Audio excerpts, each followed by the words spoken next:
The next stopover in my Poland road trip was the quirky city of Wrocław.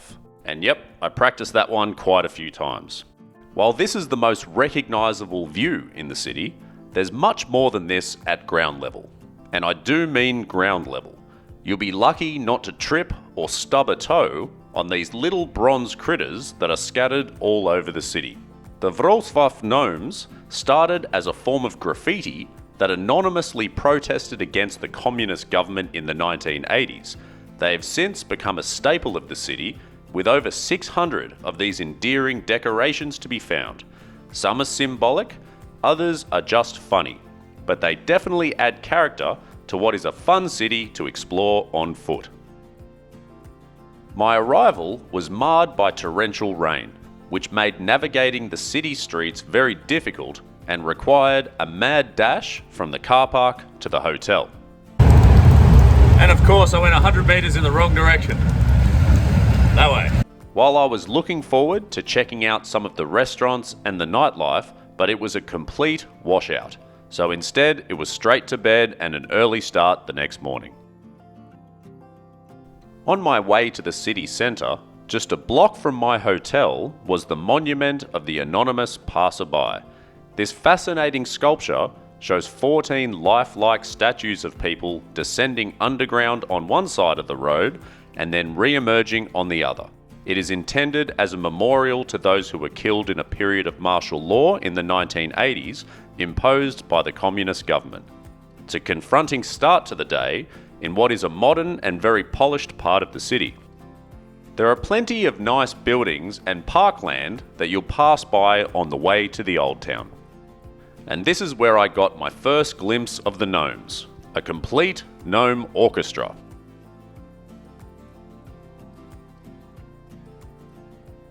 But they do get more serious as you get closer to the centre. As with most Polish cities, the Old Market Square is the beating heart of the old town and is bustling with activity. Just not at 7 AM when I arrived, and that was perfectly okay with me. So that storm we drove through last night, unfortunately that put a stop to any nighttime plans to get amongst the city's nightlife and have a nice dinner somewhere. And as you can see from all of these stalls that are closed now, that if it were not for the weather, this place would have been absolutely buzzing and it would have been a good time. Oh well, you can't do much about the weather. But enjoying a couple of drinks outside in the shadows of this huge church and in the middle of this magnificent square would have been fantastic. The edge of the square is lined with colourful townhouses that are all uniquely decorated. They look spectacular from a distance, but then up close you get to see some of the detail which is equally impressive. All mixed in with a healthy dose of modern commercialism. Of course, no medieval town square is complete without a McDonald's right in the middle of it. This one has Burger King next door as well. The star of the square is the town hall, which has a relatively clean-looking facade at the front, but a dark and gothic look at the rear of the building. In one corner, you'll also find the Salt Market Square. It is small in comparison, but it's a space that was very important 800 years ago. We're going to come back to the square later in the day, but for now we're going to explore some of the back streets and walk in a big loop around the city to see some of the more significant landmarks and museums. A number of these are along the edge of the Odra River, starting with Wrocław University. This grand old building is very unique for the city and looks more like something you'd find in Vienna. The facade is incredibly long and it's difficult to fit into a single frame.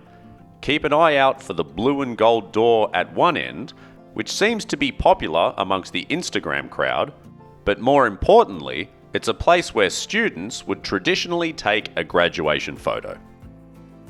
From here, if you hug the water's edge, you'll get your first glimpse of the Cathedral Island, or you can stick to the back streets and pass by the Oscillinium, the Cathedral of St. Vincent, and the Old Market Hall, which is still a functioning market 6 days a week. We're now headed to Cathedral Island, which involves 2 bridge crossings, after which you're no longer on an actual island. On the way, you'll pass by the monument of Cardinal Bolesław Kominek, followed by this little guy.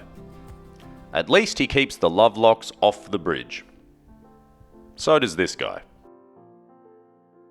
We are now in the oldest part of Wrocław.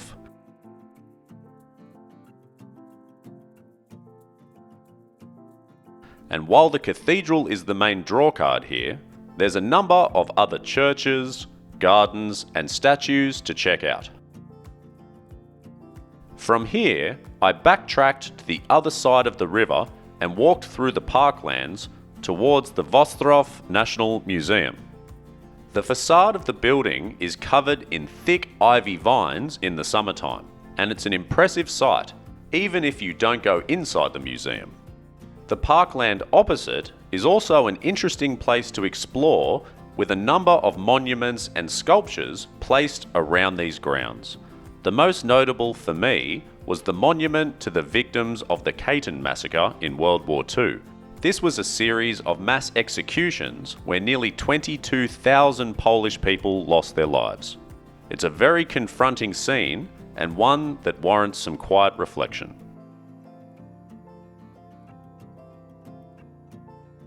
Also in these parklands is the Wrocławica Panorama, a museum that houses a 360-degree painting of an 18th century battlefield.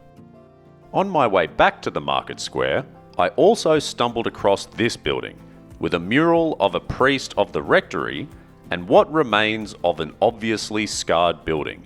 You can see bullet holes all along the side and is a stark reminder of a very difficult past. By the time I made it back to the market square, things were starting to come to life again. And what better way to cap off a day walking than to take on a 300-step climb to the top of the Church of St. Elizabeth.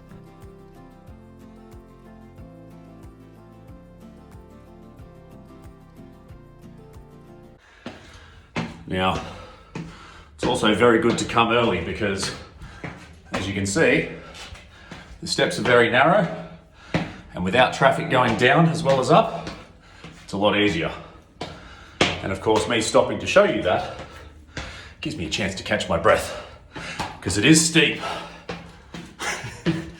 The staircase is narrow and it has to accommodate two-way traffic. Most people walk painfully slowly, and it can really take up a chunk of your day once it gets crowded. I had no such trouble on the way up, and the views are the best in town. It's simply stunning up here.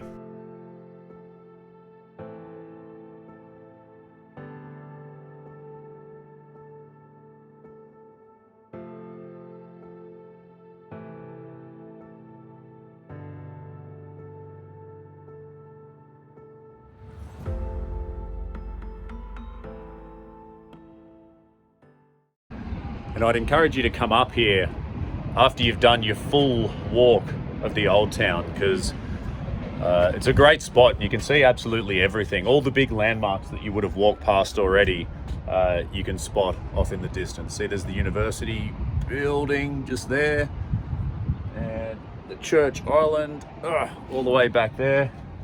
Of course, you've got the square on this side, which is right in front of us, so easy to see. But back in the other direction, so if I don't drop my phone, you can see a lot of the old churches scattered around the skyline. So gives a much better perspective of what you're looking at once you've done it all on foot. Now all that was left to do was to go gnome hunting.